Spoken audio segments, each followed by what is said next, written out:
Hare Hare, Hare Rama, Hare Rama, Rama Rama, Hare Hare, Hare Krishna, Hare Krishna.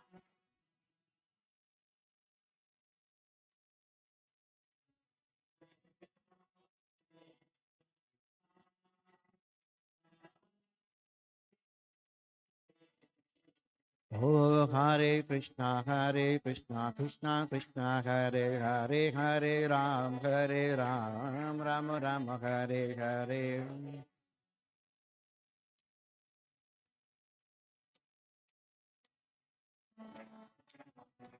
Oh, Hare Krishna, Krishna Krishna, Hare Hare, Hare Ram, Ram Ram, Hare Hare.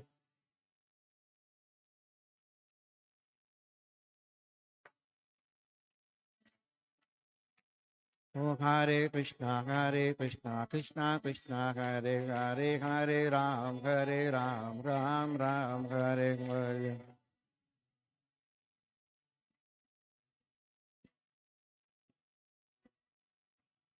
Hare Krishna, Krishna Krishna, Hare Hare, Hare Rama, Rama Rama, Hare Hare, Hare Krishna, Hare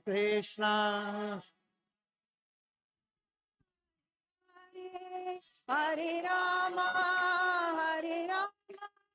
Rama Hare Hare. Hare Krishna, Krishna Krishna, Hare Hare, Hare Rama, Rama Rama, Hare Hare. Hare Krishna, Krishna Krishna, Hare Hare, Hare Rama, Rama Hare Hare. Hare Krishna, Krishna Krishna, Hare Hare, Hare Rama, Rama Rama, Hare Hare. Hare Krishna, Krishna Krishna, Hare Hare, Hare Rama,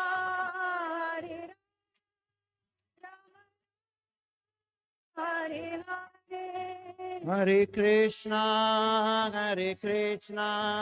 Krishna Krishna, Hare Hare, Hare Rama, Rama Rama, Hare Hare. Hare Krishna, Krishna Krishna, Hare Hare, Hare Rama Rama, Hare Hare. Oh, Hare Krishna, Krishna Krishna, Hare Hare, Hare Rama, Rama Rama, Hare Hare. Hare Krishna, Krishna Krishna, Hare Hare, Hare Rama Rama, Hare Hare. Hare Krishna, Krishna Krishna, Hare Hare, Hare Ram, Ram Ram, Hare Hare.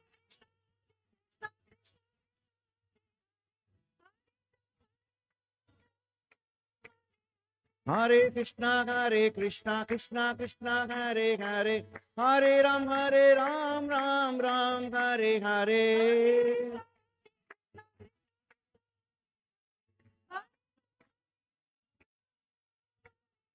Hare Krishna, Krishna Krishna, Hare Hare, Hare Ram, Ram Ram, Hare Hare.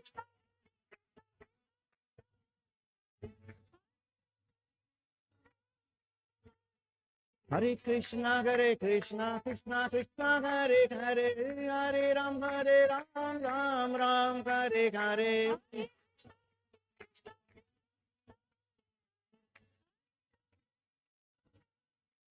Hare Krishna, Krishna Krishna, Hare Hare, Hare Rama, Hare Rama, Rama Rama, Hare Hare, Hare Krishna, Hare Krishna. Krishna Krishna Hare Hare Rama Rama Hare Jaya Prabhupada, Prabhupada, Prabhupada, Srila Prabhupada, Jaya Prabhupada. Prabhupada Prabhupada Nitai Gaura Hari Bol, Hari Bol, Hari Hari Bol, Nitai Gaura Hari Bol. Bol Hari Bol Nitai Gaur Hari Bol Gaura Premanandi, Srila Prabhupada ki jai.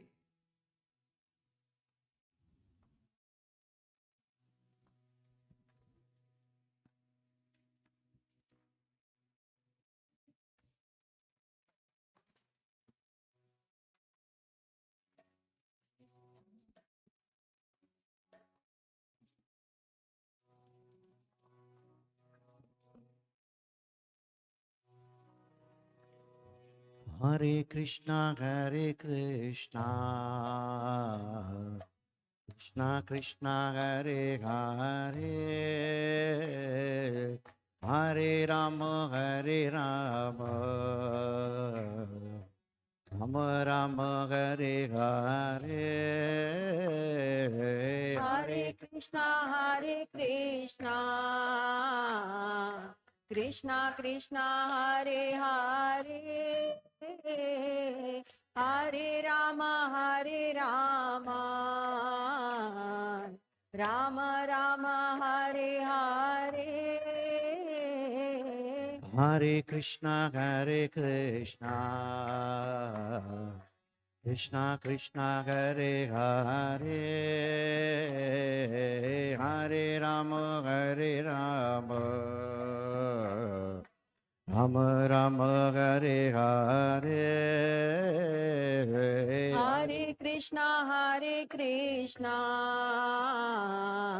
Krishna Krishna Hare Hare Hare Rama Rama Rama Hare Hare Hare Krishna, Krishna Krishna, Hare Hare, Hare Rama, Rama Rama, Hare Hare.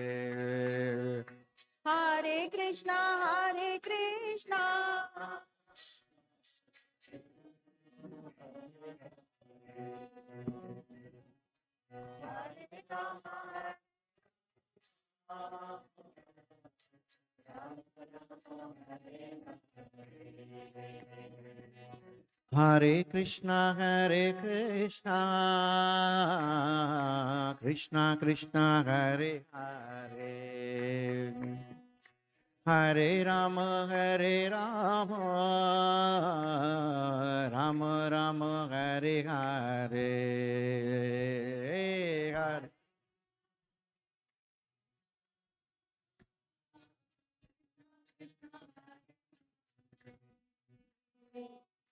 Hare Rama Rama Rama Hare Hare Oh, Hare Krishna, Krishna Krishna, Hare Hare, Hare Rama, Rama Rama Hare Hare, Hare Krishna, Krishna Krishna, Hare Hare, Hare Rama, Rama Rama, Hare Hare. Hare Krishna, Krishna Krishna, Hare Hare, Hare Rama, Rama Rama, Hare Hare, Hare Krishna, Krishna Hare Hare, Hare Rama, Rama Rama, Hare Hare. Nitai गौर प्रेमानंदे शिला प्रभुपाद की जय.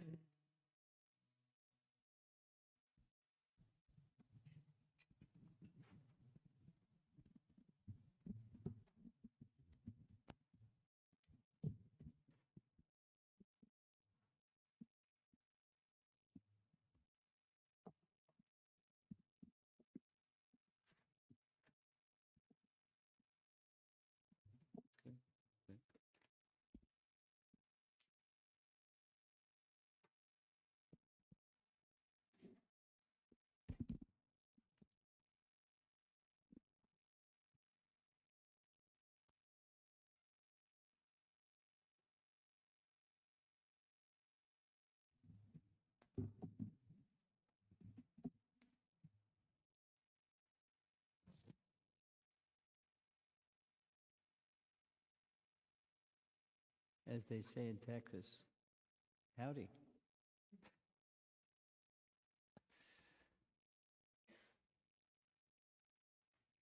Now, I have a question for you three. Do you know a little bit about Ramayana? More than a little bit. Very little bit. Same, very little. Okay. Well, that's our topic.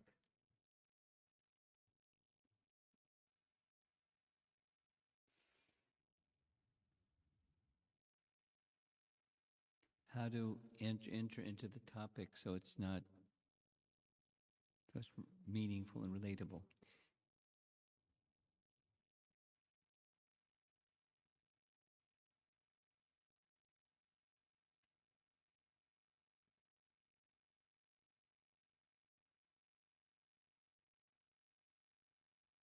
Just like, this is maybe a good place to begin. Just like Krishna appears, according to the Vedic text, once in every day of Brahma. You with me on that one? 100%, right? Okay. And where does Krishna appear from? He appears from the spiritual sky, according to the Vedic literatures. There's far, far beyond the material creation. There's a vast spiritual sky. In that vast spiritual sky, there are Vaikuntha planets, spiritual Vaikuntha planets, and amongst them is one shaped like a lotus called Goloka, and that's where Krishna resides. And in the material world, once every day of Brahma, Krishna appears. And similarly, in that vastness of the spiritual sky, there's the topmost of the Vaikuntha planets, just below the Goloka planet, is the planet of Ramachandra. And like Krishna appears once in a day of Brahma, Ramachandra appears once in a day of Brahma. And because the days of Brahma are cyclical, the appearances are also cyclical. And the text that describes even before he appeared, details and details and details and details and details about Ramachandra's appearance and activities was written by a great sage named Valmiki, and many nice things to say about Valmiki, but obviously a very special soul, and he underwent purification. We're going to be looking at the screen here, so don't get too uncomfortable. Yeah, that's good. That's good. That's good. That's good. Hare Krishna. You're good. He's got a rubber neck. It's okay. It's okay. Don't worry. Valmiki, many things happened, but among those many things that happened, Valmiki was given a benediction that he would be able to see the pastimes of Ramachandra before they happened, and he was instructed to write his pastimes down. He did, and that text is Ramayana, and Ramayana is many things in one thing. One of the things it is, it's a history. It's a category of Vedic text called Itihasa, which means it's a history. And within that history, there's lessons of life. And there's through those lessons, there's explanations of Vedic texts. So let's step back a little bit. And in Bhagavad Gita, Krishna says the purpose of the Vedas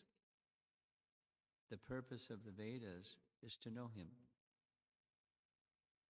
And one can know him through the medium of devotion to him, loving service to him. That's how he becomes known, or he reveals himself through that medium of devotional service, which is what Valmiki had done. So Ramachandra was revealed to him through this medium of service. Of course, his service was a literary kind of service. Not everyone has that kind of service. But details and details and details of Ramachandra's life and his associates. And one of the things that we learn, just like with Krishna's pastimes, when Krishna descends, with Krishna comes his associates. There's a very nice passage in Gopal Champu. Gopal Champu is a very nice book written by Jiva Goswami. In Gopal Champu, Krishna speaks to Radharani in Goloka Vrindavan and says, "It's time for my appearance in the material world. I wouldn't want to go to the material world without you. Will you come with me?" She smiled and said, "Of course, but being in any place without these three things wouldn't be complete." So Govardhan Hill, so Krishna arranged for Govardhan Hill, the forest of Vrindavan, and the river Jamuna. So Krishna smiled and said, "Very well." And all the associates of Krishna, not just Radharani and Govardhan Hill and the river Jamuna, but all the associates of Krishna descended with him. And when he ended his pastimes, they returned to Goloka Vrindavan. Or, it also can be understood, they simply became unmanifest, and the pastimes of Krishna and his associates are eternally going on. Similarly, in Ramachandra's appearance, all of his associates, and there's many, many, many, many, many, they came with him. They didn't just like descend in a parachute or something, but they made their appearance in various ways, and this evening's discussion, all of that was background, is one of the persons who is in Ramchandra's amongst his eternal associates is Dvidvida.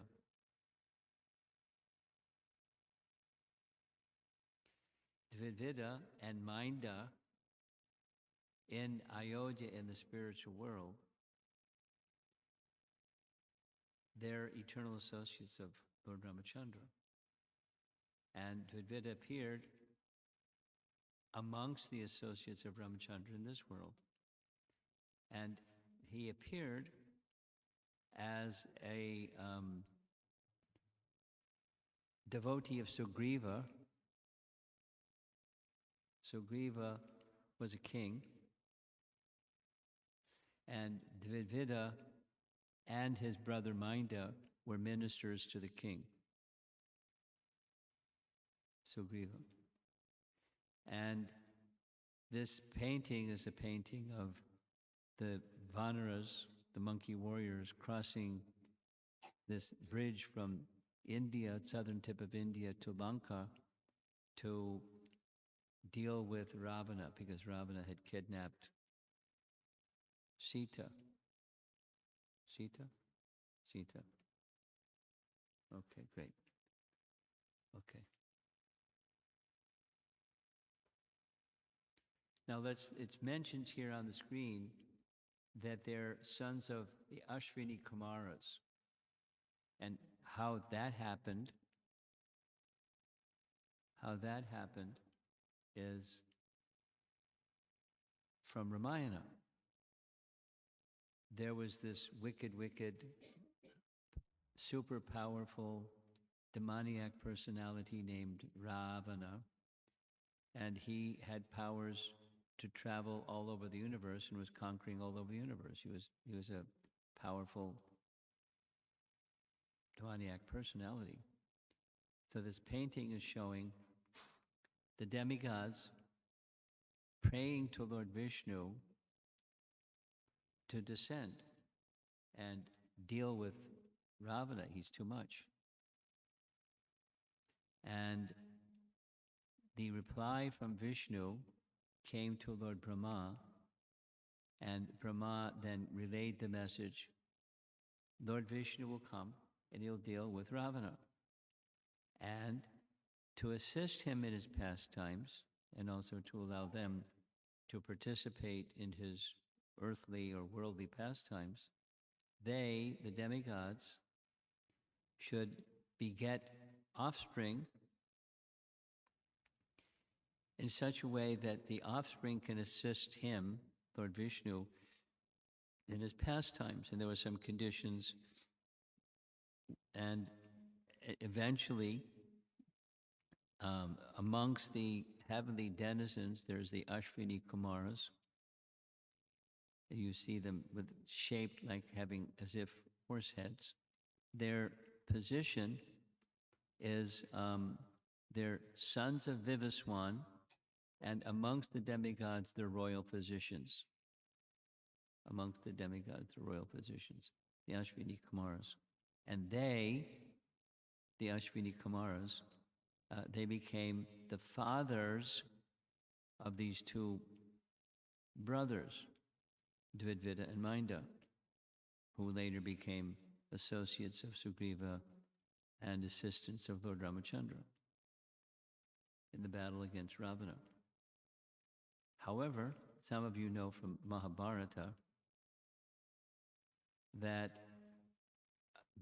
there were 5 Pandavas, and 2 of the 5 Pandavas were fathered by the Ashwini Kumaras.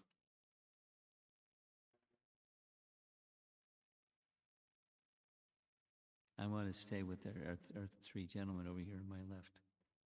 So the Pandavas, the eldest of the Pandavas was Yudhishthira. And then the next to the Pandavas was Arjuna and Bhima. So they were sons of demigods. Yamaraj, Indra, and Vayu. Right? then the Ashwini Kumaras were the fathers of two of the other Pandavas, Nakul and Sahadev. So they had their role in both, the Ashwini Kumaras, had their role both in Ram's Leela and Krishna's Leela. Now, a little bit after Sita was kidnapped, you're with me, right? Sita was kidnapped. Bad guy Ravana kidnapped Sita, and for many reasons. One of the main ones, he was super lusty, and she was the goddess of fortune, super attractive, etc., etc. And long story, he kidnapped her. And then there was a search party to find Sita. And there were Vanaras, or monkey warriors, that went in four directions. And when they got to the southern tip of India, they came to know that Sita was not at the southern tip of India, but she's in an island of Lanka that's in the sea. And the distance between the southern tip of India and Lanka was 800 miles. You with me? 800 miles, 100 yojanas, or 800 miles. And so the Vanaras were getting together to decide who could go all the way from the southern tip of India, because these aren't just monkeys, they have powers like the demigods. So they were consulting who can jump all the way to Lanka. So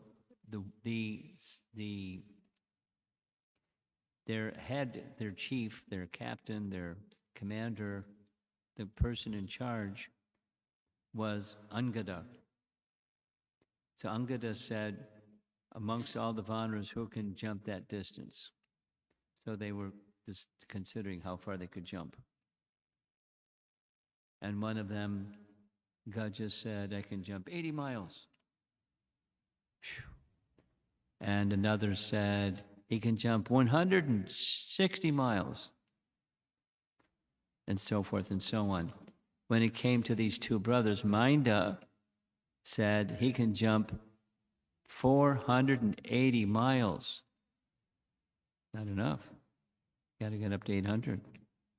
And Dvidvita, in this discussion, we hear about him, in this case, 560 miles. So this is an English translation of Valmiki Ramayana.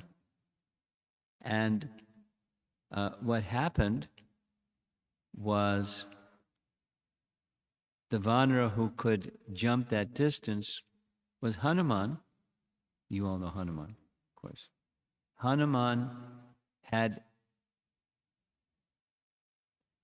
received I guess you could say, a curse or warning from Brahmanas, because he was super powerful. The Vanaras said, you're going to forget your powers until somebody who knows your powers reminds you. And he was reminded by Jambavan. And when he started remembering his powers, he was now ready to jump, and he made his big jump across the ocean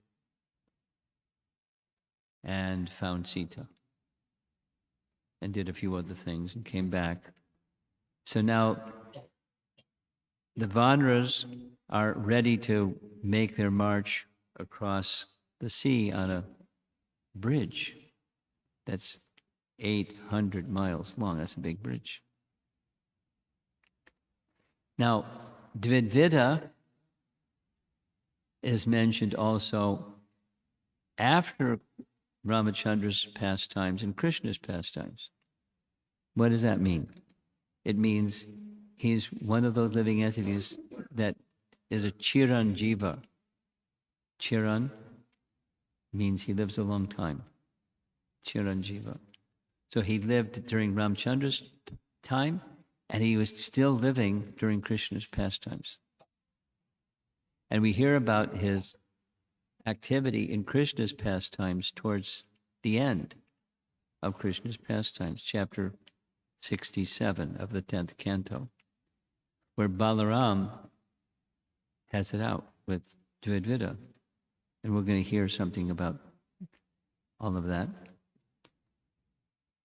So what's on the screen here is how is it that Dvidvida, he was an exalted associate of Ramachandra. He helped Ramachandra regain Sita. He lived for a long time. And then he fell down and became an enemy of Krishna. How did it happen? How did it happen? And so we're going to go through the explanation of our acharyas, but the root cause was he offended Lakshman. Lakshman is one of the brothers of Ramachandra. Okay, good. 4 brothers. Ram, Lakshman, then the 2 others, Bharata and Shatrughna. So Lakshman went with Ramachandra, and he has a very special personality in the whole of Ramayana. Special personality in many ways. So let's do this. In Krishna's pastimes, Krishna's first expansion is Balaram. And then from Balaram, many other expansions. Because Krishna's all-powerful, he can expand himself. His first expansion is Balaram. And Balaram serves as, there's a nice Sanskrit phrase, Swayam Prakash. It means he reveals Krishna to others. Prakash means to manifest. Swayam Prakash. He manifests Swayam Bhagavan. In other words, he is the original guru, because that's a guru function. The guru function is to reveal or disclose, here's Krishna. The original guru, the Adi Guru, is Balaram.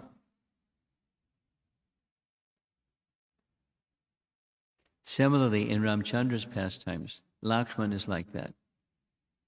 He is the close associate of Ramachandra, and he reveals Ramachandra. He acts like guru. And just as Ramachandra is to be respected, Lakshman is to be respected. As Krishna is to be respected, representative of Krishna is to be respected. Yes? Yasya prasada bhagavat prasada, yasya prasada nagati gutopi. We're instructed to accept, respect the representative of Krishna. Like, for example, in worldly affairs, when there's a ambassador that goes from one country to another country, the ambassador is given respect like the country, because he's the representative of the country. And the ambassador may be given gifts, but the gifts don't belong to the ambassador, they belong to the country. So it's both ways. Representing, so respect is offered to the representative, and whatever respect is given to the representative goes to the one who is representing. Guru doesn't take anything for himself, it's all for Krishna. And he gives Krishna. So Lakshman is like that. Now the scene here in the painting on the right is when Ramachandra, who's greenish in color in that painting, and standing next to him is Lakshman, and kneeling before them is Hanuman. Hanuman is making an introduction between Ram and Sugriva. And behind Sugriva, there's ministers, such as Minda and Dvidvida. So Dvidvida made an offense. We'll hear about it as we go further. The offense was he advised the king, Sugriva, the one that you're to give your special attention to is that one, the green one, Ramchandra. Lakshman's not so important. Ramchandra's the one that's important. So it was advice that was bad advice, because the representative of Ramchandra is to be honored as much as Ramchandra. Sridhar Swami, we'll hear this in about half an hour, but he made a commentary on the 10th canto section where the story of Dvidvida and Balaram knocking him out is discussed. And Sridhar Swami, some of you know his name, Sridhar Swami is a very, very ancient commentator on the Bhagavatam. And he comments that Dvidvida fell and became an enemy of, and became in enmity of Krishna because of an offense he made to Lakshman. This one is pictured here. So the lesson, we'll go through this a few times, but the lesson is don't offend Lakshman. Or don't offend one who's a representative of Ramchandra or Krishna or the personality of Godhead. If you do, there's consequences, and it's a bad program. Don't offend an elevated Vaishnava who's representing Krishna. That's the lesson. And the lesson is being demonstrated in history, the history of Lakshman and Minda. Okay. So here's the lesson in a chart. You're going to see this twice. There's an offense to a Vaishnava. It doesn't have to be Lakshman, just somebody that's a representative of Krishna. And that makes one susceptible to unfavorable association. Now, the world is filled with unfavorable association, but one becomes vulnerable to bad association by an offense to a Vaishnava. And when that unfavorable association has its consequence, and that is anarthas, or unwanted things in the heart that are out of control. And when those unwanted things in the heart are out of control, one can easily make further offense to a Vaishnava and spiral down and down and down and down. And that's what happened to Minda. And the root of it was his offense to Lakshman. So now we're going back. Who is Dvidvida? Both of them, Dvidvida and his brother Minda, they appeared in this world as sons of the Ashwini Kumaras, but this nice passage, this is from Jiva Goswami's writings. 6 Goswamis of Vrindavan? No. Lord Chaitanya? Yes. Okay. Okay. Huh? Okay, Lord Chaitanya. Lord Chaitanya, broadly, Lord Chaitanya appeared to give this, the Hare Krishna mantra. The means in this age of elevation and purification up to the stage of perfection. And there were teachings, but there was also a practice. And the practice was a practice of purification.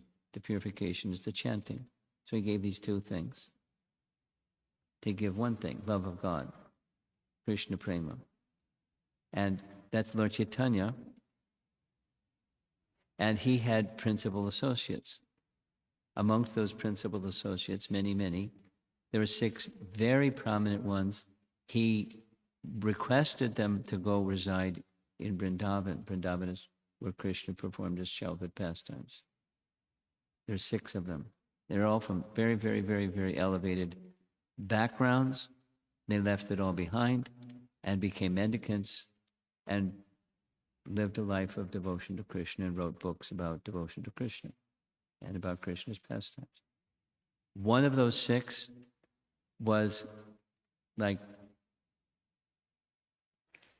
It is said about Jiva Goswami, there's never been a more scholarly person on planet Earth. He's even amongst scholarly persons. He's especially powerful and gifted and insightful and had full command. He wrote many writings. One of those is mentioned here, called Bhakti Sandarbha. And, this is one section. I'm just reciting from Bhakti Sandarbha. A lot of terminology here. I don't know if it's relevant and meaningful to all. Just try to pick up on the essence of what's the story, and it'll make it easier. For those of you that have been around for a while, here's a nice term. Avarana. Avarana. You're going to hear this about 6 times. Avarana, Sanskrit word. And it means they're covered associates of the Supreme Lord. Avarana. You'll see it several times. So these two, Maida and Dvidita, they're perfected Nityasiddha personalities residing in Ramchandra's eternal abode, in Ayodhya, in the spiritual world. That's where they eternally are situated.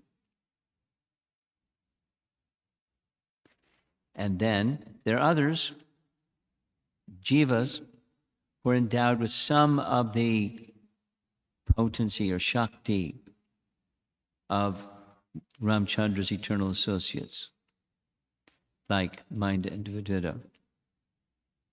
So there's Maida and Dvidita in the spiritual world. There's expansions of them or partial expansions of the potencies of them, invested living entities that may move around here. It happens. Demigods can sometimes expand, and forms of the Lord that are his associates, they can expand, or parts of them can expand to assist the Lord in his pastimes when he appears in this world.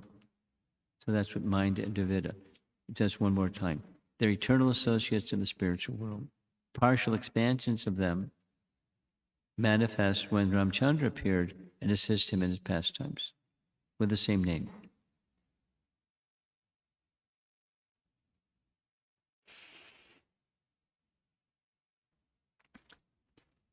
Although they and Ramchandra are eternally existing in the spiritual world, in the Ayodhya realm of the spiritual world. So in some cases, as in the cases of Dvidita, he became corrupted.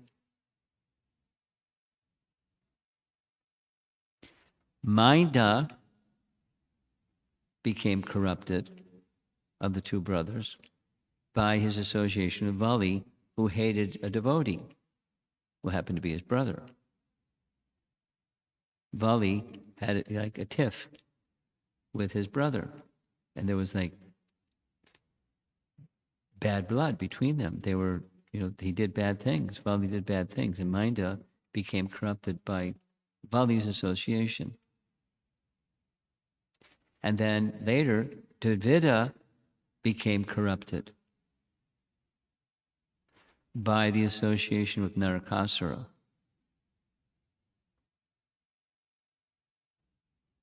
All this is in Krishna book. Narakasura is a bad king who kidnapped many princesses, 16,000 princesses, and put them in a prison. Not a nice thing to do. And they prayed to Krishna, please deliver us. And Krishna came and finished Narakasura and then freed them from prison, which was very nice of him. And then they pleaded with Krishna, because we've been away from our parents, our fathers, for some time. No one will marry us. Can you marry us? So Krishna said, okay. So he married them. 16,000. It's in Krishna book.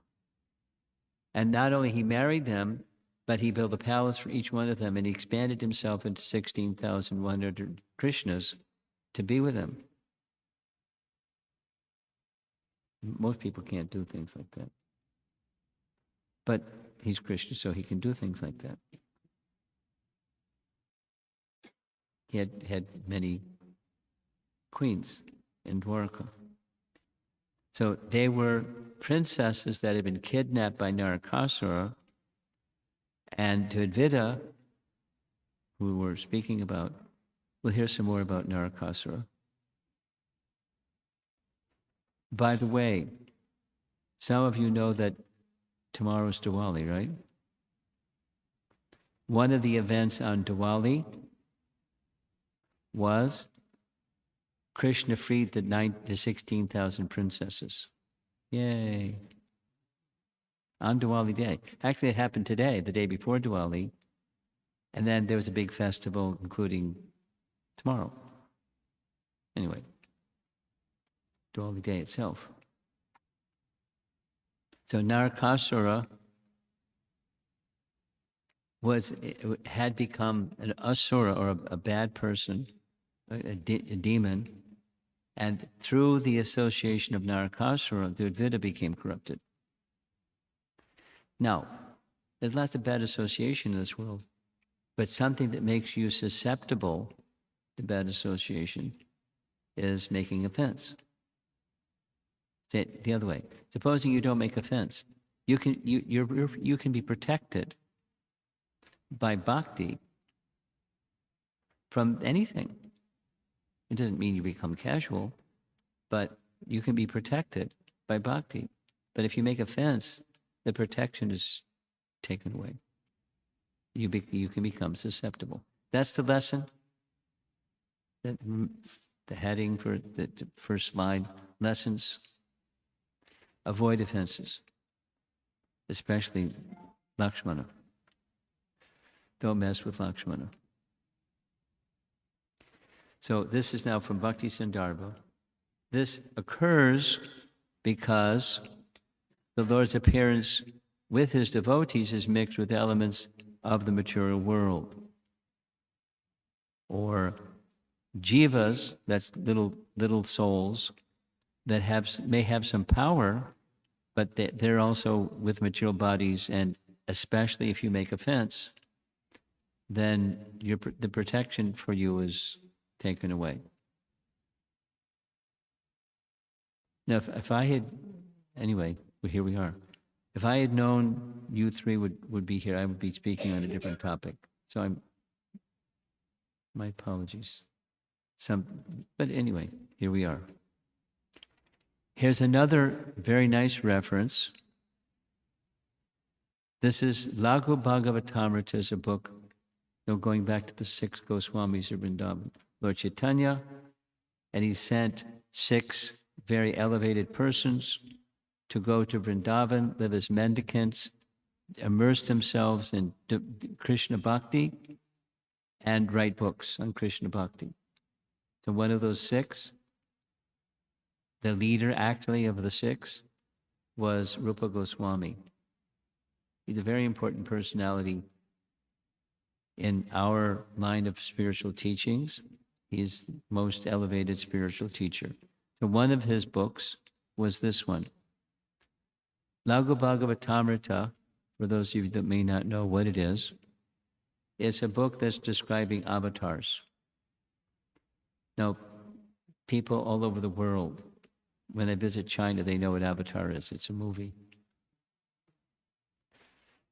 But it's not just a movie. It's a Sanskrit term that means one who descends from the spiritual realm to this realm. That's a category called avatar. And so this book, Laghu Bhagavatamrita, is a description of the avatars. Many, many, many. And the book is about that thick because it has commentary by great acharyas. And so in that book, describing avatars, Krishna is the source, or as it says here, Swayam Rupa. Krishna is the source of all the avatars. Because Krishna is the source of all avatars, in this Agama, named Swayambhuva Agama, there's a chapter giving some description of a Gayatri mantra. Gayatri mantra, the 14-syllable mantra. The reason it gives 14 syllables is it's not supposed to repeat it. So if you don't know what it is, that's okay. It's a Gayatri mantra. And in that book, that Agama Swayambhuva Manu, there's a description that these two forms of the Lord, Rama and Nrsinga, Rama we were speaking about, Nrsingadev? Same? Lord Nrsingadev? Okay. What to do? You're getting an education. Just leave it at that. So these two, Rama and Nrsinga, they're very special. They're very special. Amongst the many, many, many avatars, they're very special. This word avarana is also used in relation to these two. They're very intimate, very close. They're expansions of Krishna or avatars of Krishna, and they're very close to Krishna, avarana deities in relation to Krishna. Here's another place where this avarana, just looking for where does this avarana term, so we get a context. This term avarana deities is the Lord's surrounding deities. The surrounding deities, another example of that is the Chatur Vyuha, Sankarshan Pradumna Aniruddha Vasudev. That's the Chatur Vyuha. And they're also called avarana deities of Krishna in the spiritual sky.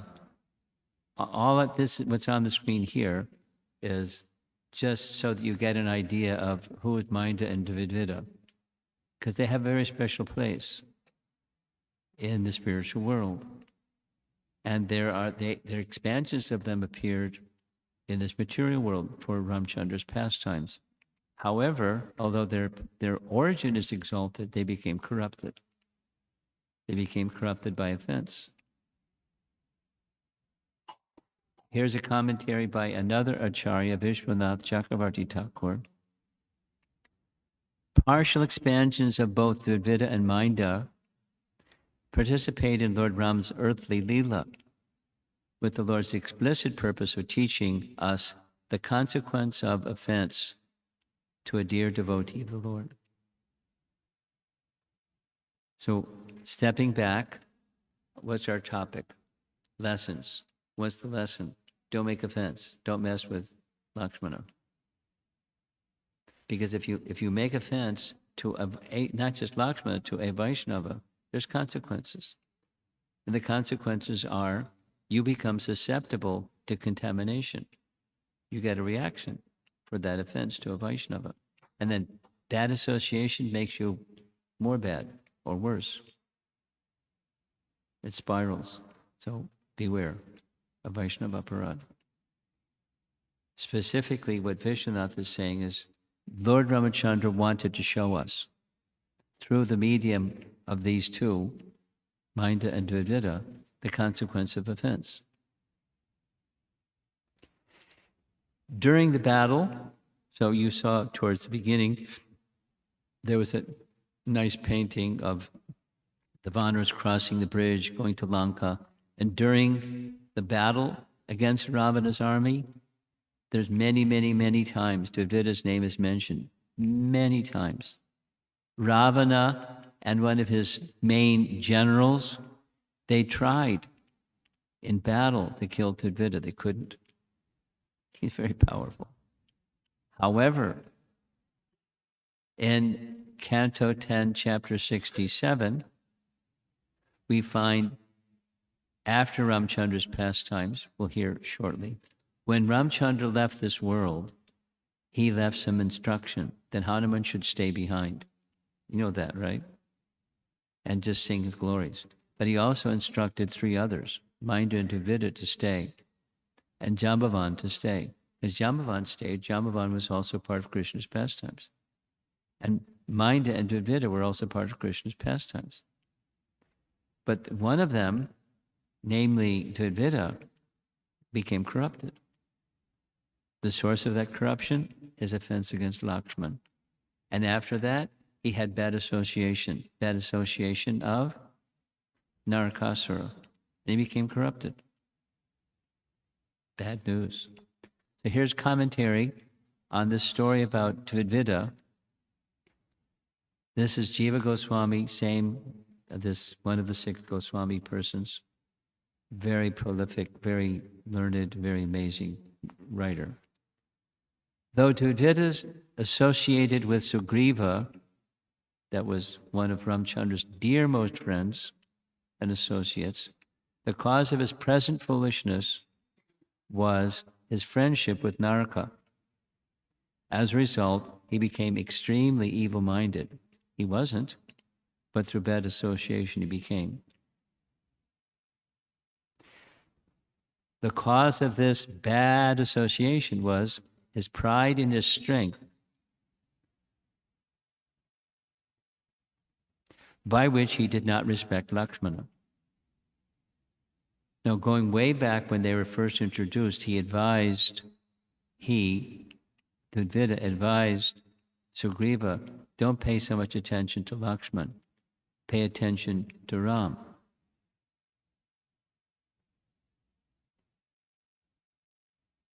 And then later, he disrespected Lakshman again. We'll hear. Well, I'll say it, and then we'll hear it again. When Lakshman was pierced in the chest by the Shakti Shela weapon of Indrajit, he's lying on the battlefield with a weapon in his chest. And Dvita didn't say it, but he was thinking, he's weak. Push over. It was a mental offense. He didn't say bad stuff, but it's an offense. Mental offense can be dangerous too. Beware. He was proud of his strength, and he was belittling Lakshman. Okay, you got a Shakti Shela weapon in your chest, so what? Get up. Be a hero. Then, in the commentary, Minda and Dvita are 2 forms worshipped as Avarana deities when worshipping Rama.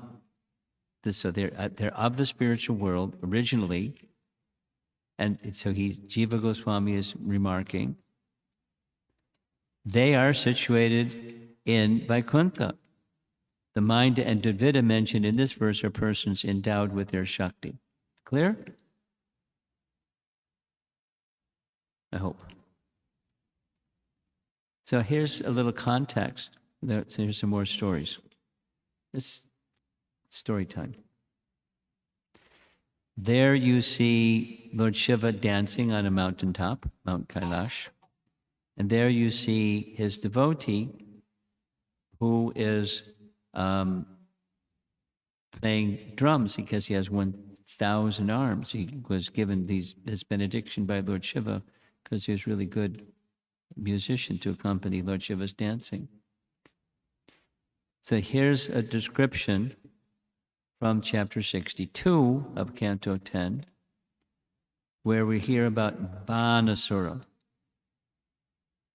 So here we hear about Banasura, the oldest of the 100 sons fathered by the great saint Bali Maharaj, who gave the whole earth in charity to Lord Hare when he appeared as Vamanadev.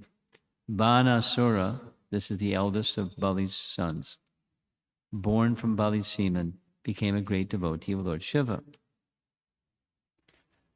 And, he as a great devotee of Lord Shiva, Bana was given this benediction that he could have 100 arms, so he could play music while Lord Shiva danced.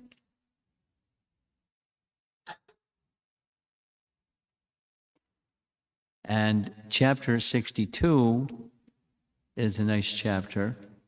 One of Krishna's grandsons was named Aniruddha. And Aniruddha and Usha got together. Usha was Bana's daughter. It's a long story. Chapter 62. So here's Banasura from chapter 62, and he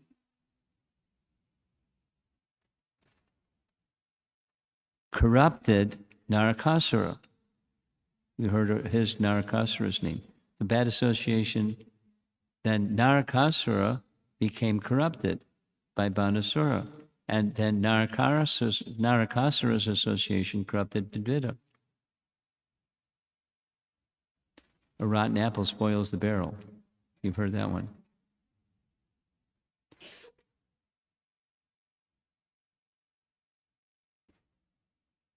So who's Narakasura anyway? Interestingly, Narakasura was the son of Mother Earth. Before he didn't start bad, but he became bad by Bana's association. So he's also called Boma. When the Varaha incarnation rescued the earth, then this son was born. This is we find in the Bhagavatam, Canto 3 of chapter 3 of Canto 3.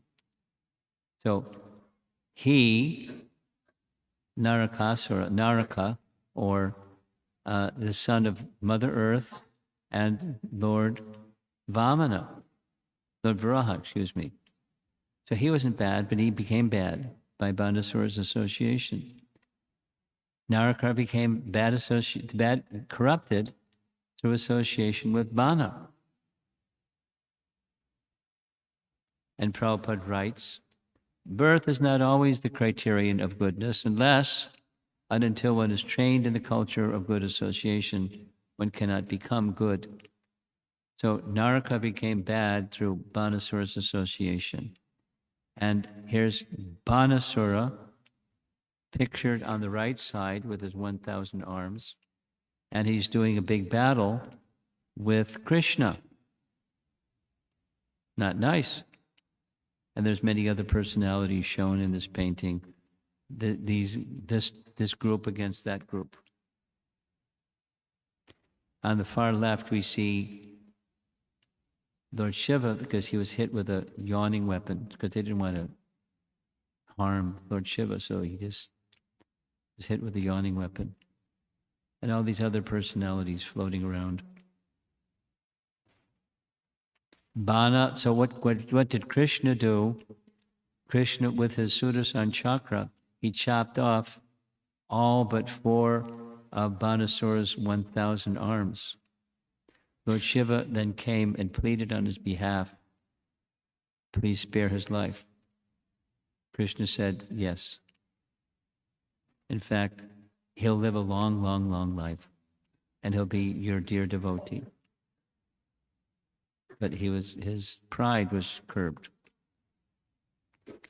Same verse. This is chapter 67. Chapter 67 is Krishna's dealing with Dvita after he had become corrupted. Narakasura is described as the friend of Dvita, to show that although Dvita was a minister of the great devotee Sugriva and an associate of Lord Ramachandra, he became corrupted by the bad association of Naraka. And this caused anarthas to arise in him. Anarthas means unwanted things. Reaction to bad association.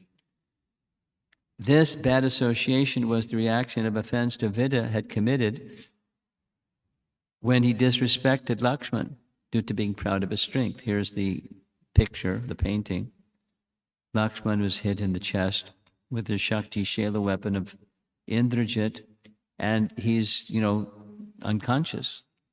And Dvita saw that, and he's, poo-pooing him. What kind of hero is this?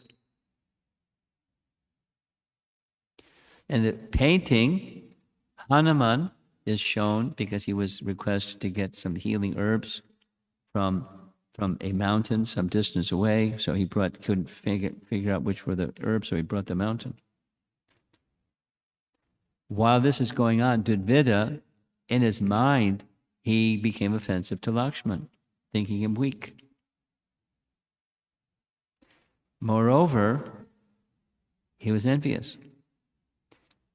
Dudvida desired Ram's favor so ardently that he envied the exceptional affection displayed towards Lakshmana. Dudvida was competing against the Guru, like representative Ram. Problems. And it gets worse. Here's a commentator from the Sri Vaishnava Sampradaya, same verse, same section of the Bhagavatam. There's the Sanskrit. One night, while the war with Ravana was going on, Dudvida went inside Lanka and forcibly attacked some Rakshasis, that's ladies, and disrobed them and went so far as to touch their genitals. Knowing this, Ram exiled him from the army. When Dudvida prayed for forgiveness, Lord Rama said that your liberation cannot happen as a devotee. You will have to wait until the next yuga, Dwapara Yuga. And only then you can get liberated when you're killed by the next incarnation, as Balaram. Interesting, isn't it? Very detailed. Very detailed. So this is Vangshidhar's commentary on the same verse. Look at this. More. While the exact offense against Lakshman is not mentioned by this Acharya, what is indicated is that his behavior, pride, was unrestrained and overly prideful, due to which he not only broke the sanctity of religious war, but also considered others as weaklings.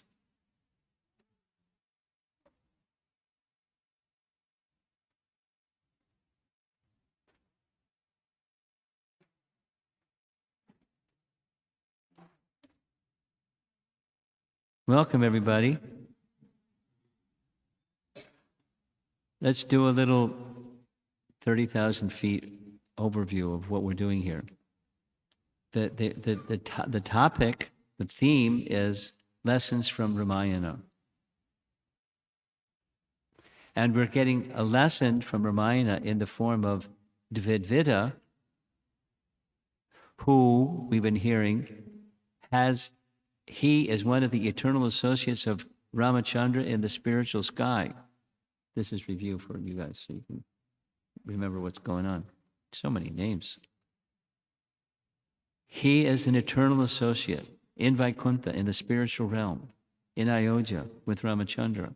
And a partial incarnation or expansion of his Shakti appeared to assist Lord Ramachandra in his pastimes. He and his brother, Mainda, was also in the spiritual world, appeared as sons of Ashvini Kumaras, or royal physicians, demigod physicians. And he, Dudvida, had made a few offenses, more than one. His first offense was he disrespected Lakshman from the time when they were first being introduced to the king Sugriva. The minister of Sugriva is Dudvida, who said, "Don't pay attention to that guy. That's Lakshman. Just Ram, because he's the one." We'll hear some more about what I just said. Because he followed that bad advice, Sugriva also had to suffer by being smashed by Vali. Bad advice. Offend an exalted Vaishnava. Don't do that. Don't do it, or don't advise others to do it. Both. So then later he made other offenses. He was overly proud of his own strength. He was criticizing in his mind. It was a mental offense. But criticizing Lakshman for being weak when he was hit with the Shakti Shela weapon of Indrajit. And Hanuman had to go get some herbs to cure him and all that. You know, he was like, he's a weakling.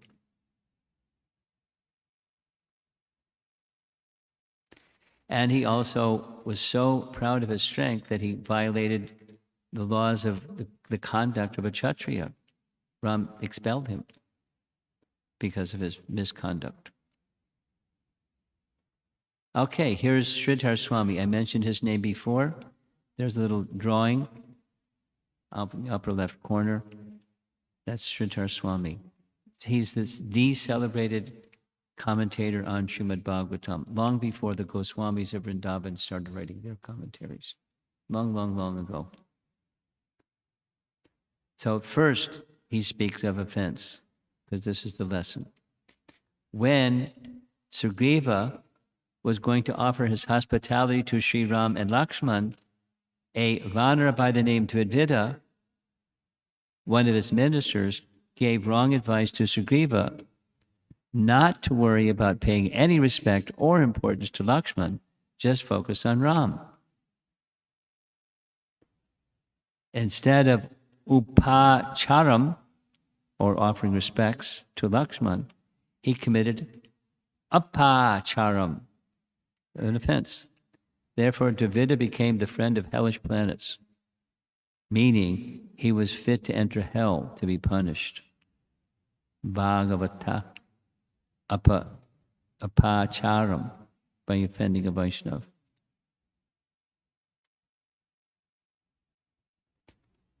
And for the same reason, Sugriva, who yielded to Dvida's wrong advice, got heavily beaten by Bali in the first round of fight.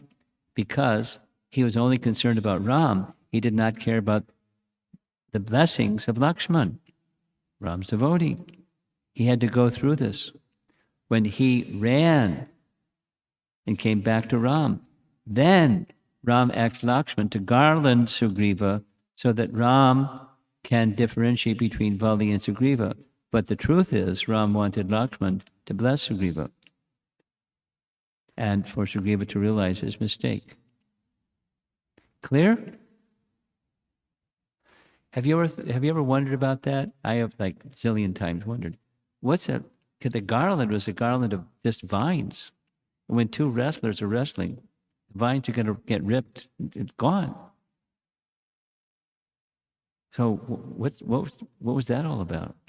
It wasn't just about the garland. He had to bow his head to receive the garland from Lakshman. And Lakshman, Lakshman, forgive him for his offense. Okay. And now that offense is cleared. That's Sridhar Swami's commentary. Nice, huh? Second offense. Not offense, a sinful act, which is less serious than offense, is sin. When Dvidivida was engaged in the service of Lord Ram in battle with the Ravana's army, during the nighttime, Dvidivida surreptitiously left Ram's troop and spent nights, plural, with the women of Lanka, the Rakshasis. Ram came to know of Dvidida's behavior and took him out from the service and sent him away. Then in Dwapara Yuga, only after being killed by Balaram, he attained Swarga.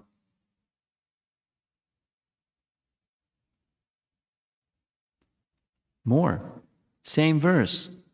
It's all about Dvidvida and, how did he get corrupted? His Vishwanath Chakravarti Thakur, he compares it with the fall of Jai and Vijay. Now, many of you know the fall of Jai and Vijay. Some of you may not. They're gatekeepers of Vaikuntha. They, Jai and Vijay, offended four Brahmanas, four Kumaras, and so they fell.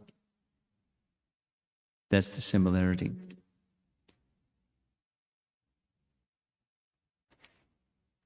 So there's Nitya Siddhas, in the eternally perfect souls with Lord Ramachandra in the spiritual world. But the expansions of them came into this world, like Jai and Vijay came in this world as demons. Now, here's a little more detail about aparad. In the illustration in the center of this slide, that's Rupa Goswami. I mentioned the 6 Goswamis. Here we go again. He's one of the 6. He's the foremost of the 6, Rupa Goswami. And one of his books, we spoke about another of his books, Lagu Bhagavatamrita. This is his magnus opus, this Bhakti Rasamrita Sindhu. It's a detailed description of bhakti, ocean of bhakti. So he here now is going to describe offense. 2 types of offense. Offense to the dearest devotee or offense to the Lord himself. Krishna Preshta Aparad. Krishna Preshta, one who is dear to Krishna. Even bhava is destroyed. So bhava means the stage before prema, or the stage before love of God. And the border line of the topmost stage of bhakti, it can be destroyed by offense to one who is dear to Krishna. Unfortunately, that's what Dvidvita did. And he writes, according to the seriousness or grievousness of the offense to such an exalted devotee, the reduction or destruction of bhava is corresponding. Bhava will be destroyed by aparad to the dearest devotee of Krishna. An example is Dvidvita, the monkey, a follower of Ram. By aparad to Lakshman, his bhava disappeared. That's very serious. By medium, the greatest, the most grievous, it's their bhava becomes just a reflection of bhagavabhas. If it's slight, the bhava changes type. For example, one who is previously situated in Madhurya may descend or be transformed to Dasya. Dasya may become Shanta, etc. So if you don't understand what it says on the screen here, it's okay. It's a detail. Those of you that understand it, it's like, that's interesting. The meaning is beware of offense. Its effects are very serious, even in the highest stages of spiritual evolution. Very serious. So here we saw this one before. Here's the offense to a Vaishnav. It can lead to yielding to unfavorable association that leads to uncontrolled anarthas, that leads to further offense. That's the lesson. So here's a nice painting of a battle where on the one side it's the Rakshasa soldiers of Ravan, and on the right side it's Ram. After Lakshman had killed Indrajit, he was affected by fever because he had killed a Brahmin. That is, Indrajit's grandfather was a Brahmin. So by birth, not by quality, Indrajit had that birth right. Sugriva's minister, Dvidvita, wrote a mantra and put it in front of Lakshman. Immediately, his fever was gone. And elated Lakshman granted Dvidvita a boon. Listen to this. The monkey said he would like to obtain a death at Lakshman's hand, which was granted. That is, he was killed by Balaram. Now, the source of this is one of the minor Puranas, but it's interesting. Here's a photograph of the river Sarayu, because the pastimes of Ramchandra performed on the banks of this river. In the capital city, which he was he became the king, was in this very same place, along the banks of the river Sarayu. And the way Ramchandra's pastimes ended, he entered into the river Sarayu. But before he entered, he turned to Hanuman and said, you remain behind, along with two others, Mind and Dudvida, as well as Jambavan. So here's the place. We visited this place when we took a yatra to Ayodhya, and there's a nice photograph of the very place where Ramchandra entered the river Sarayu, right here at this ghat, along the side of the river. And there's a nice photograph of the deities of Ram, Lakshman, and Sita at the very place, it's said, where he entered the river. Now we're going to go back to chapter 67 of Canto 10, where Dudvida has now become a bad guy. He became a bad guy by association with Naraka. You've heard this one 6 times, so now I got it. The bad association with Naraka. Naraka became bad by association with Bana. So here we are, where Dvidvida wants to take revenge. Dvidvida wants to take revenge because Krishna had just killed Narakasura, his buddy. And after hearing that his buddy, Narakasura, had been killed, he became an enemy of Krishna.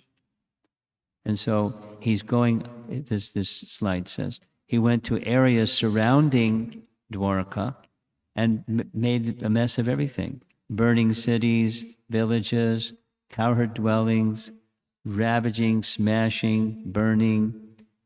He tore up mountains, devastated as much as he could. There's a province near Dwarka called Anarta. And in Anarta, he was making much disturbance as he could because that area was devoted to Krishna, very devoted to Krishna. So he wanted to make as much disturbance as he could. On another occasion, this is chapter 67, with his arms very powerful, he flooded the whole area, the whole coastal region, just to disrupt and disturb and cause havoc. Just as a wasp imprisons smaller insects, he arrogantly threw both men and women into caves in a mountain valley and sealed the caves shut with boulders. Not a nice man. According to Vishnu Purana, Dvidvida, taking a huge form, looted and destroyed all the crops in the kingdom by going around and smashing them. So it's not only described in the Bhagavatam, it's other places. He was on a warpath. He climbed up a tree branch and revealed his presence by shaking the trees and making the sound ki-kila, kila, kila. So I don't know how to do that, but it's a gorilla sound. Balaram came to know what he was up to. So Balaram hurled a huge rock.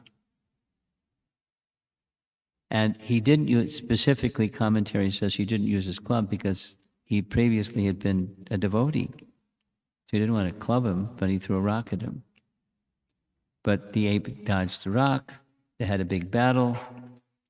Krishna, Balaram, this nice painting, this and that and the other thing and the other thing. Finally, with his fist, he hit his collarbone. And Dvidvida was finished. And end of story for Dvidvida. Now, Balaram during Ram's Leela was who? Lakshman. And this other Purana, the Upa Purana, said he got this benediction from Lakshman. The next time around, you'll be killed. So this we've seen this same chart before.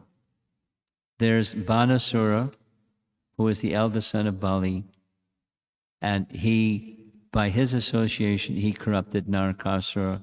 Narakasura corrupted Dvidvida, and Dvidvida became susceptible to being antagonistic to Krishna because his buddy Narakasura was killed by Krishna, because his buddy Narakasura had kidnapped 16,000 princesses and put him in jail, put him in prison.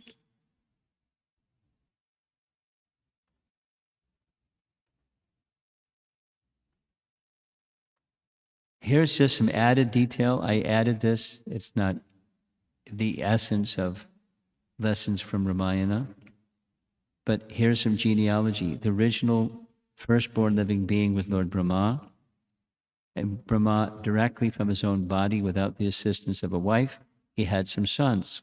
Marichi, not Maricha, but Marichi was one of those sons. And Kashyapa was a son of Marichi. And Kashyapa married 13 daughters who were daughters of Prajapati Daksha. And then Kashyapa, together with Aditi, produced Hiranyakashipu, and Hiranyakashipu and Kayadu had 4 sons. The eldest was Prahlad. This is just gives some chronology. It's not essential at all. I wanted to add it though. Prahlad was born during the 6th Manu. We're in 7th Manu. That's a lot of time in between. Virochana was the son of Prahlad, whose son was Bali. Bali had 100 sons. The eldest was Bana. And in this Manu, that's one after number 6 is number 7, the Supreme Personality of Godhead appeared as the youngest of all the Adityas, named Vamana. His father was Kashyapa and Aditi. Look at the top, there's Kashyapa and Diti, and Kashyapa and Aditi. So there's some blood relation. This is all extra. It's just, I found it interesting, so I included it. 6th Canto Bhagavatam. Prahlad had one son, Virochana, whose wife gave birth to Bali Maharaj. Bali Maharaj begot 100 sons, and Bana was the eldest of those 100 sons.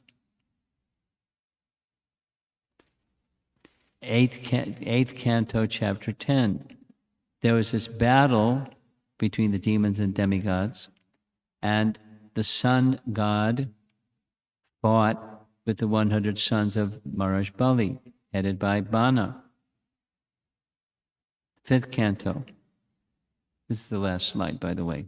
This is detail. It's not the essence of our message this evening. Even now, 5th Canto, Bali Maharaj engages in devotional service by worshipping the Supreme Personality of Godhead in the planet of Sutala. Back to the 8th Canto, Bali Maharaj is still living in Sutala with vast opulence and will be Indra during the next Manu. Did you know that?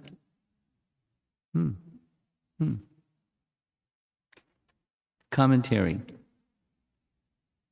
Some, like Bali, have long life, but do not have good conduct or auspiciousness. David is one of those. He lived a long time, but he lost his auspiciousness through bad association. Now, Bana, who was like the one that corrupted Narakasura, who corrupted Dvidvida, Bana was bad from the get-go. He was the rotten apple that spoiled the barrel. So avoid bad association, but more important, even than avoiding bad association, is avoid making offense. Certainly don't offend Lakshman or Balaram or such exalted personalities, because there's consequences. And so even elevated, super elevated persons can become transformed by that very act of offense. That's the lesson. So let's go back to the very beginning where we were beginning. Oops. Lessons from Ramayana. So as I mentioned to our guests here who are not familiar with Ramayana, it's a history that was compiled by a great personality named Valmiki. Even before Ramchandra's pastimes happened, he wrote about Ramchandra's pastimes, which was pretty cool. He could see past, present, future. He was gifted like that. And it's very wonderful literature. Very, very wonderful literature. It's meant to be sung. Anyway.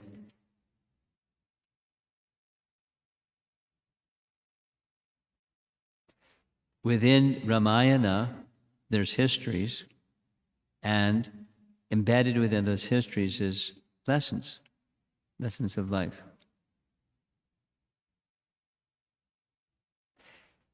With the assistance of commentators and acharyas and elevated souls, we can extract from the stories the essences and the lessons to be learned about life, living in the world, and how to avoid things that are very detrimental and how to do things properly that are very beneficial.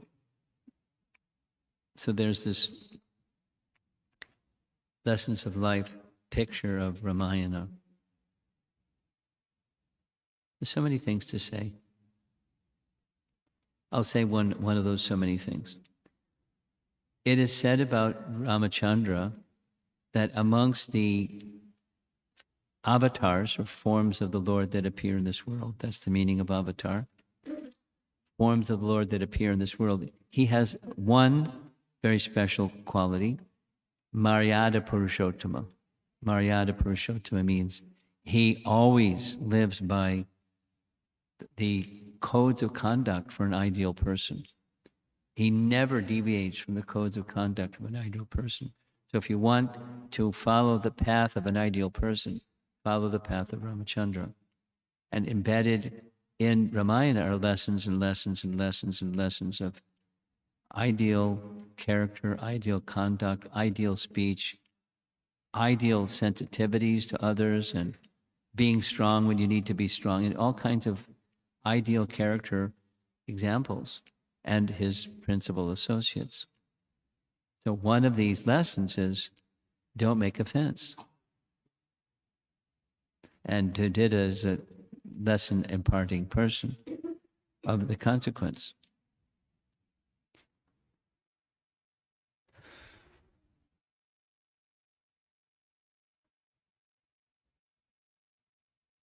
Okay, any little different discussion this evening? Ramayana is not something that we regularly speak about, but there was some request, and so we're speaking about Ramayana. Bhagavad Gita, far more common. Srimad Bhagavatam narrations, far more common. At least within ISKCON, not so common do we hear Ramayana, but nice, very nice. And as we can see, there's some overlap between this and that. Discussion.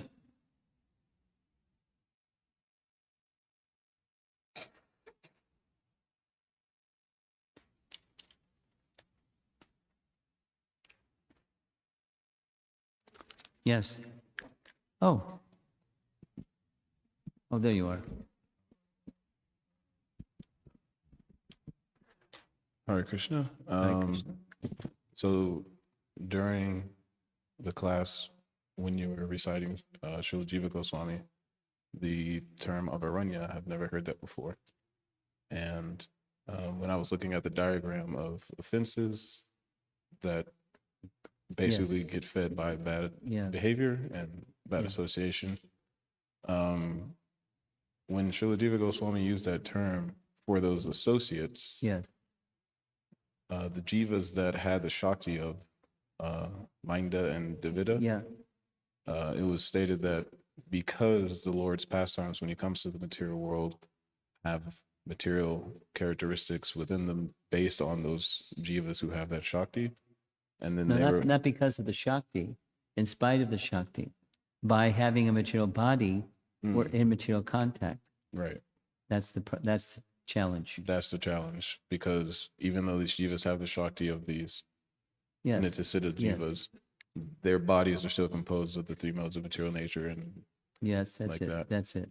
So my question was the direct correlation between Mainda and Dvita, and then Jai and Vijay, who were situated in the material sky, who didn't have material bodies. How did they commit offense? Jai and Vijay? Yes. Nice question, first of all.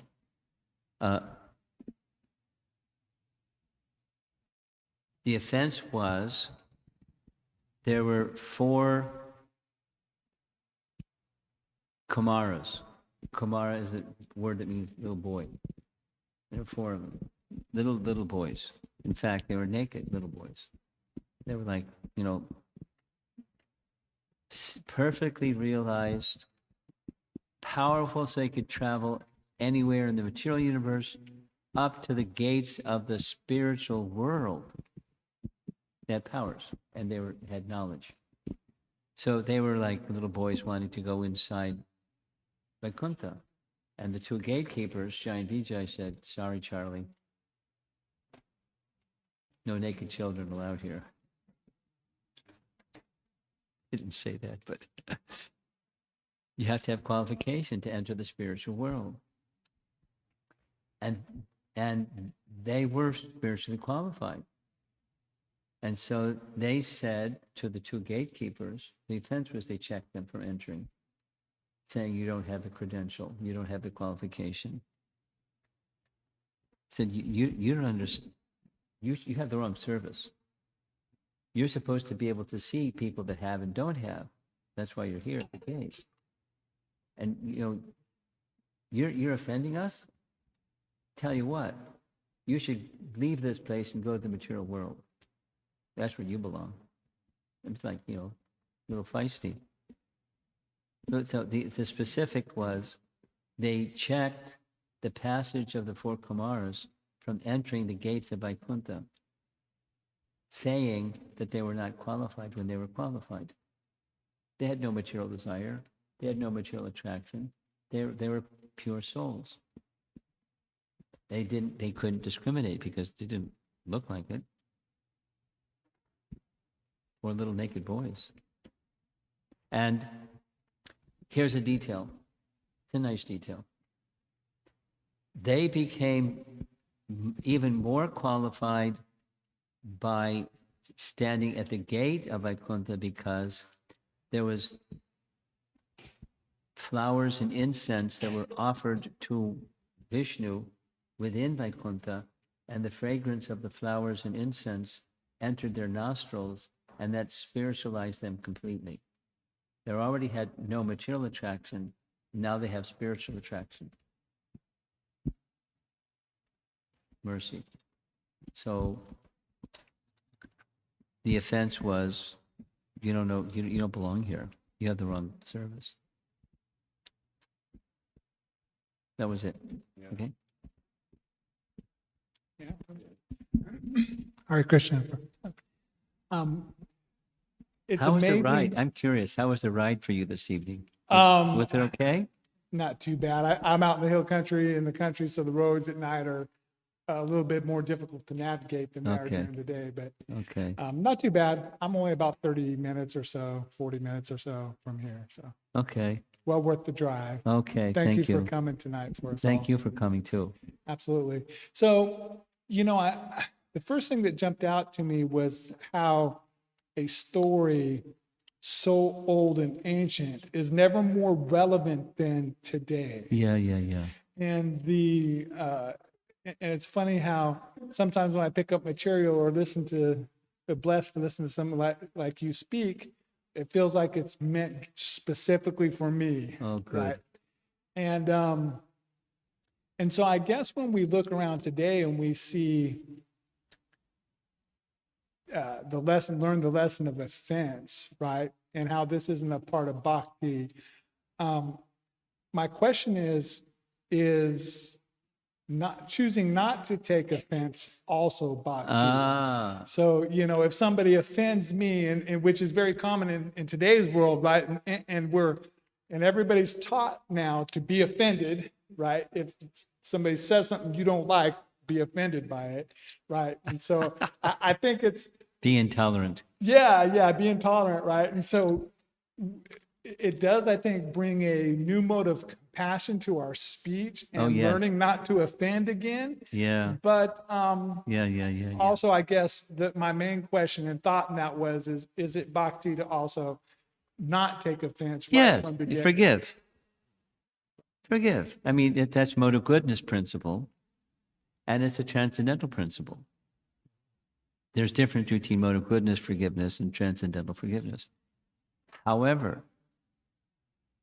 sometimes it's beneficial to not be offended, but to help the person speak words of correction, depending upon the person, depending upon the relationship, depending, on other variables.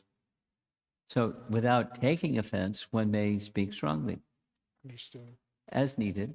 One may like to say, here's a nice example. Nice example. There were a group of sages huddled together in a sacred place, wondering, who is the greatest, Brahma, Vishnu, or Shiva? They elected Bhrigu.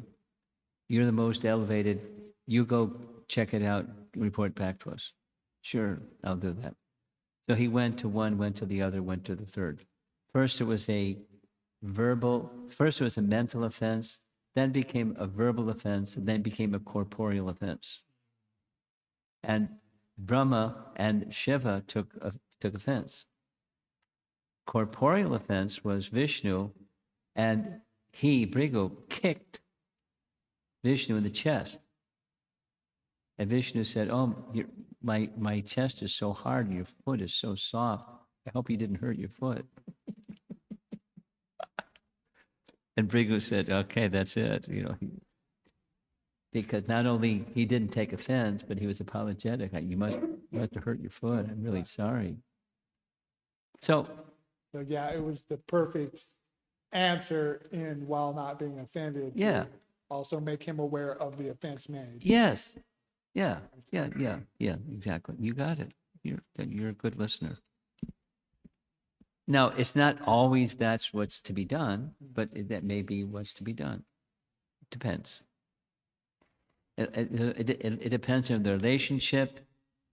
We heard this on the screen, depends on the gravity, the seriousness of, because what you don't want is you may be forgiving, but the Supreme Lord may not be forgiving because you've offended one who's dear to me. So you're in hot water. Yeah, so the offender isn't removed from the reaction. Yes. But the person who chooses not to be offended would be removed from the reaction of it. It's on one condition, that the person who is offended forgives. That's where this Lakshman gave a garland to Sugriva so that he could be relieved of the reaction of not paying proper respect to Lakshman. There's other examples. This is Puranic stories. I'll tell one more Puranic story, quick. But it's lessons of life. embedded within histories. So these are not just Harry Potter stories. It's it's history. Long description, but there was a great yogi named Durvasa Muni, and he went to visit a king who Muni was more exalted than the king, but the king was getting more respect than the Muni because of his exaltedness. So he went to visit the king the day after having fasted for some special occasion. And the king said, "Oh, fantastic. Can you break the fast first? You're a guest." He said, "Sure. But I have to take my bath first." So I went to the river and took a long time to meditate on the Supreme Lord or Supreme Brahman. So the time was passing when the king had to break his fast. So the king consulted the Brahmanas, "What should I do?" The Brahmanas said, "There's a trick. You can break the fast and not break the fast. Take three drops of water in your palm, sip the 3 drops of water, and you're breaking the fast, but not breaking the fast." The trick. So that's what he did. Durvasa Muni came back, being, clairvoyant. "You took the fast first. And I curse you." Anger. With a mantra, he took some hair from his head and dashed it to the ground, created a fire demon, pointed the fiery demon, "Kill him." He took 3 steps of water first. So what happened was, the Lord protected the king by sending his Sudarshan chakra and chopped off the head of the fiery demon. And then when a curse like that doesn't work, it goes back to the person who released the curse. So the Sudarshan chakra started pursuing Durvasa Muni, who went here and there and there and there, and he went all the way to Vishnu and said, "Help." He said, I'm at the beck and call of my devotee, Ambarish. You go back to Ambarish, and if he forgives you, everything's good. But I can't do that. He can do that. So he went back. What did Ambarish do? Fantastic. He said, "My dear Durvasa Muni, if I have performed any meritorious works in my entire life, I hereby give the benefit, all of it, to you. Let it be yours. And may the Sudarshan chakra desist. May you be protected. And here's all of my piety transferred to you." It was more than forgiving. But, that's a unique situation. Powerful person is forgiving, more than forgiving. Benedicting.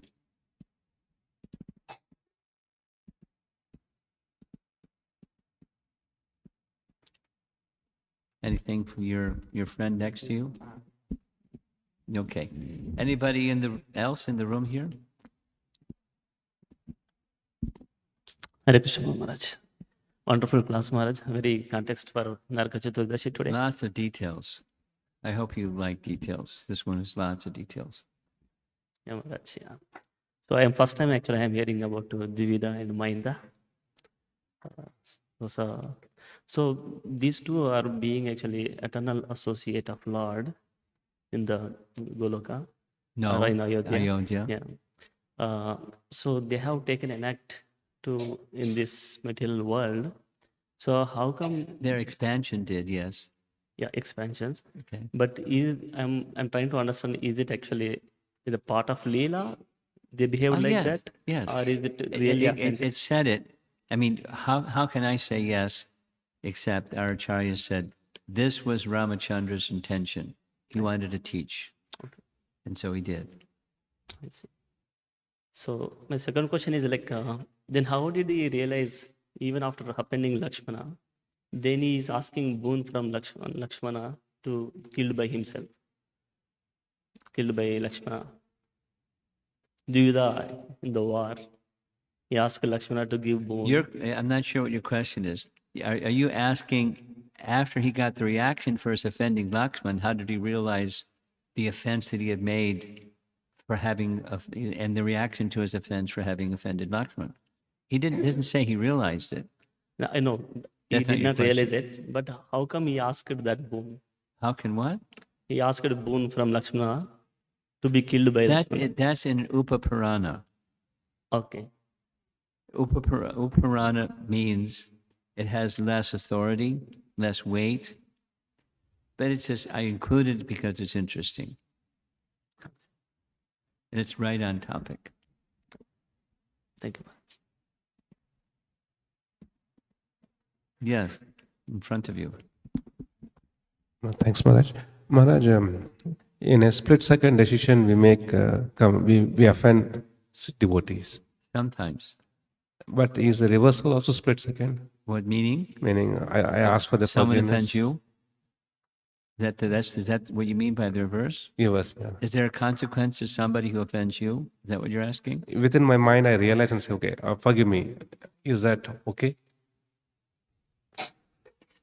Well, is it okay for you to be forgiving? Is that what you're asking? For example, I offend somebody. You offend somebody. Mentally. In my mind, I offend somebody. And I decide, it's okay, I think I am wrong. So if I say myself, okay, I am asking forgiveness to him, is it nullified? It depends on how they respond. I'm not even asking him because I thought wrong about them in my mind and I'm asking forgiveness in my mind itself. Okay. That's a tricky question. That's what he's talking about. And then, do I get relieved from my mental offense if I say to myself, gee, I'm sorry? Or say to the person in my mind, I'm really sorry. I mean, my advice would be, you go to that person and say, my dear so-and-so, I've got a wicked mind. You probably know that already. I've got a wicked mind. And in my mind, I thought something bad. No, I didn't say it, but I thought that's something bad. Now I'm telling you, I thought something bad. And I feel badly that I thought that's something bad. So please forgive me. I mean, it's not essential, but that's squeaky clean.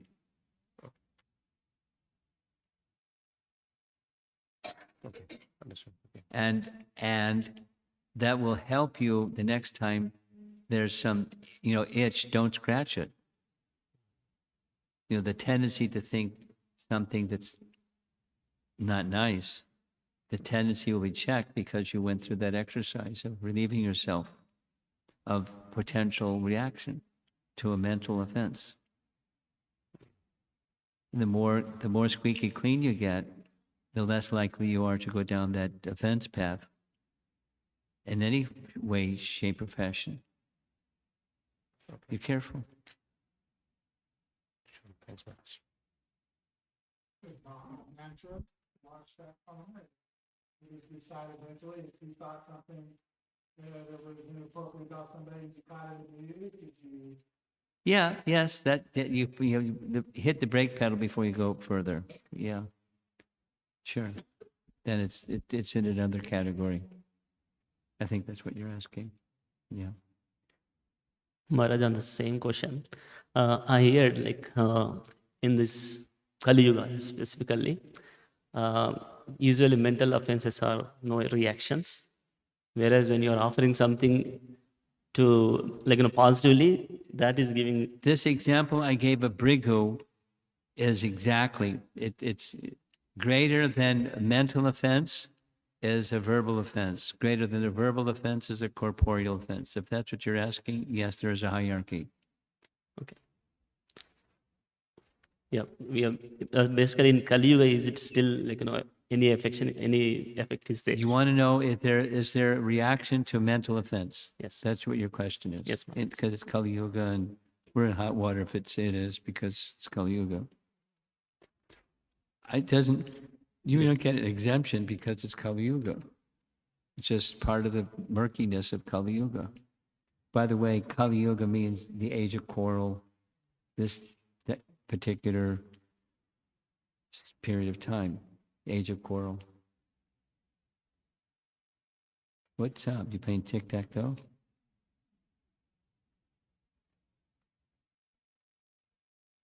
Or conducting an orchestra? Okay. Thank you. Anybody else?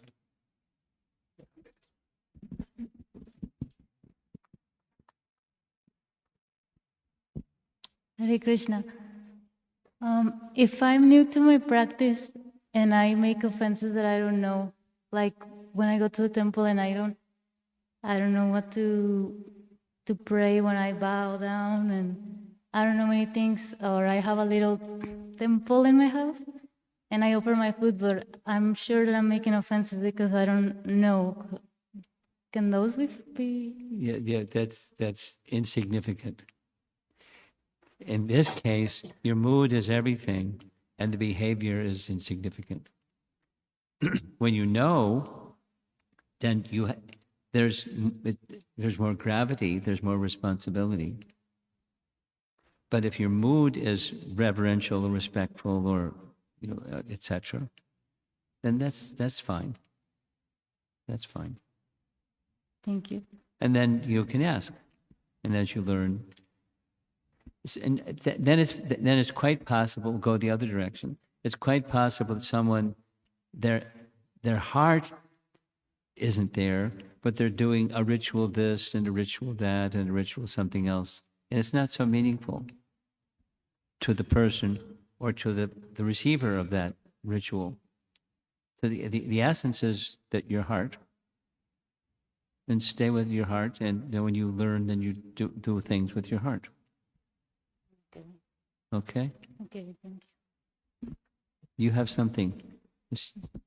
You had something. No? Okay. Hare Krishna Maharaj, you probably answered this, but I just wanted to clarify again. So if we offend someone, but they forgive us, we don't get the reaction of the That's offense? correct. It's in their hand.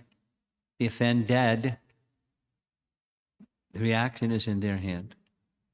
And they can say, no problem. Now, here's something.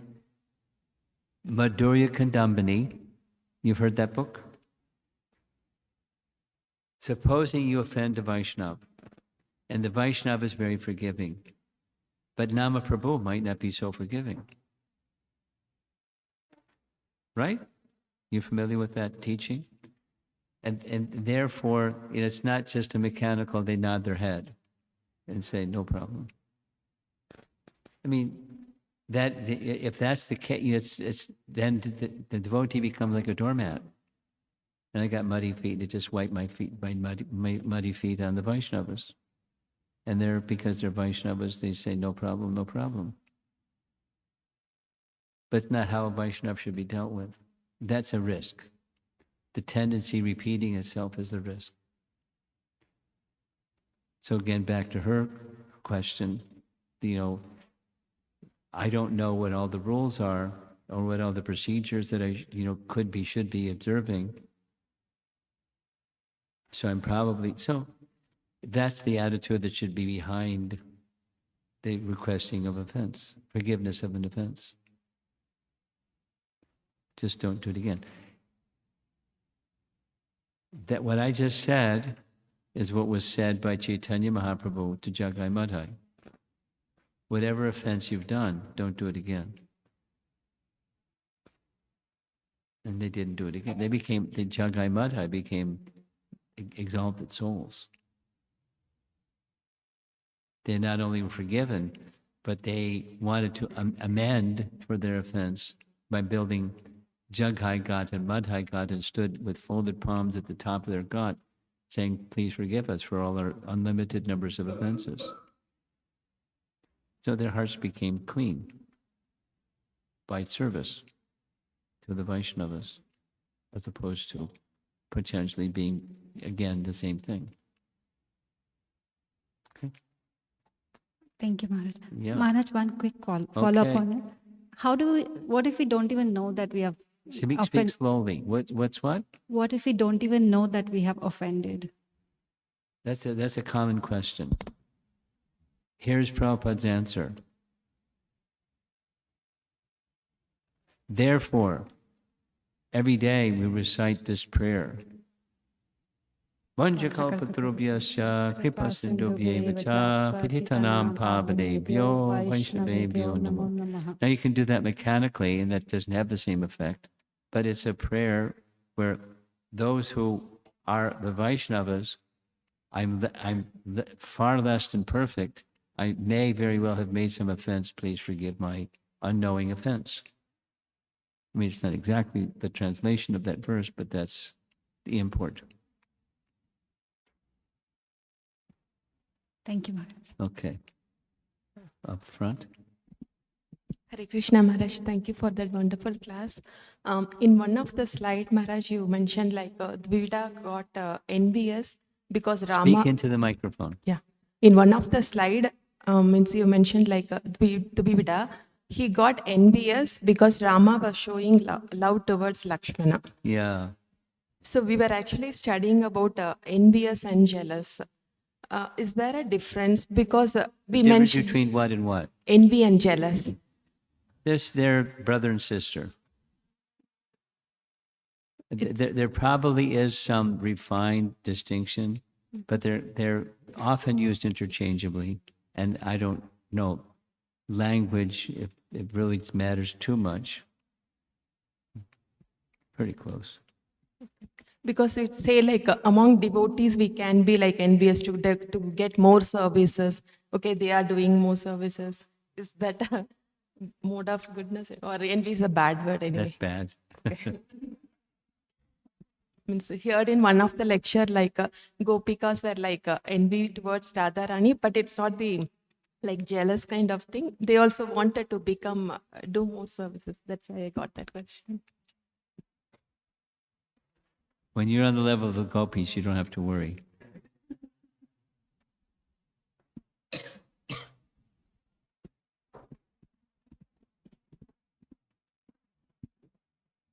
Hare Krishna Maharaj, thank you so much for a very nice class. Maharaj, when we see generally the character exhibited by Lord Rama and Lakshmana throughout the Ramayana, we see that Lord Rama is very calm, like dealing with situations, etc. Contrast to that, Lakshmana Gets hot sometimes. Yes, I mean, he does show like a temper. So the question is, if we, I mean, with that nature seen, how do we understand him as a guru? Because, I mean, we see that like, you should be free of anger. Well, he's a Kshatriya. And when people offend Ram, he doesn't take it lightly. It's not about him, it's about Ram. Mm-hmm. And he's a Kshatriya. And he doesn't take it lightly. But, it's not self-interest, it's Ram interest. From the vantage point, not of a Brahmana, but the vantage point of a Kshatriya. He gives Ram and he protects Ram. That's his relationship. That's his function. So it's okay. Now, it doesn't, indiscriminately, wantonly, and frivolously, and that's not Lakshman. But appropriately, circumstantially, he can be very strong.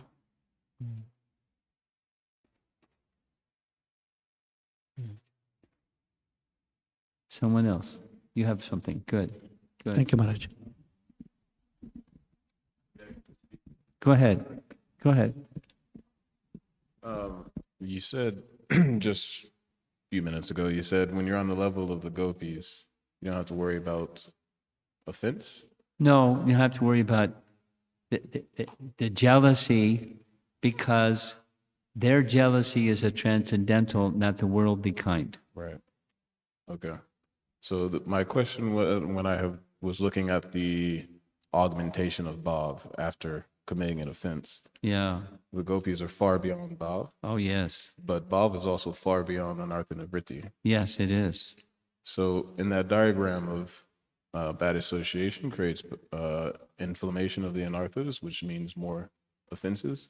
So if you're at the stage of bhav and you have done the work of anartha nivritti and you've gone past ruchi and ashakti, Yes. then you shouldn't be culpable to still committing offenses. Well, that's your idea. But you're not Yeah. Rupa Goswami. I'm not. And he's not like, he's not a judge. He's just describing, spiritual science. And in the spiritual science of bhakti is even at such a high place. You don't have, it's not that you now have a license.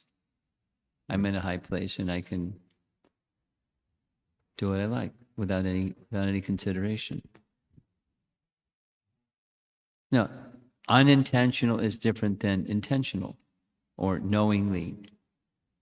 Like, back to her question about going to the temple and not being, I may be doing things that are not okay. It's far beyond my audience.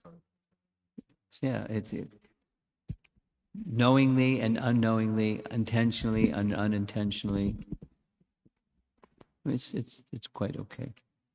If let's say, when Srila Prabhupada came to America and he was mixing with, LSD counterculture youth, interesting audience. And they were doing things that, a refined person would have nothing to do with. But they would do those things, and he made no comment at all. He just, didn't look the other way. He just water off a duck's back. It didn't affect him at all. However, as they became trained, then he would put on a little weight and, to get them to sit straight instead of. Have you heard the recording of Srila Prabhupada's chanting japa? You've heard that? There's, at some point, he stops and says, sit properly. So I know the devotee, at least the devotee told me, I was the one who was slumped over like a sack of potatoes, and Prabhupada stopped and said, sit properly. Now, right in the middle, because of his relationship with Nayana Bharam, he was able to do that right in the middle of a recording. And that's okay. That's okay. Because of that relationship. But before that, you don't just water off a duck's back. Because it's part of training. Helping a person, get purified more quickly than otherwise. Because of that relationship. And he was happy to tell me, and I didn't ask him, and after that time, did you always sit properly? Because that's the benefit that comes from getting some strong instruction. Okay, I think we should end. Thank you very much. Prabhupada ki jai. Maharaj ki jai. Thank you, Maharaj, for the wonderful class. Devotees, tomorrow we have a Srimad Bhagavatam class at Pankaj Prabhu and Shikha Mataji's house. The address has been sent in our WhatsApp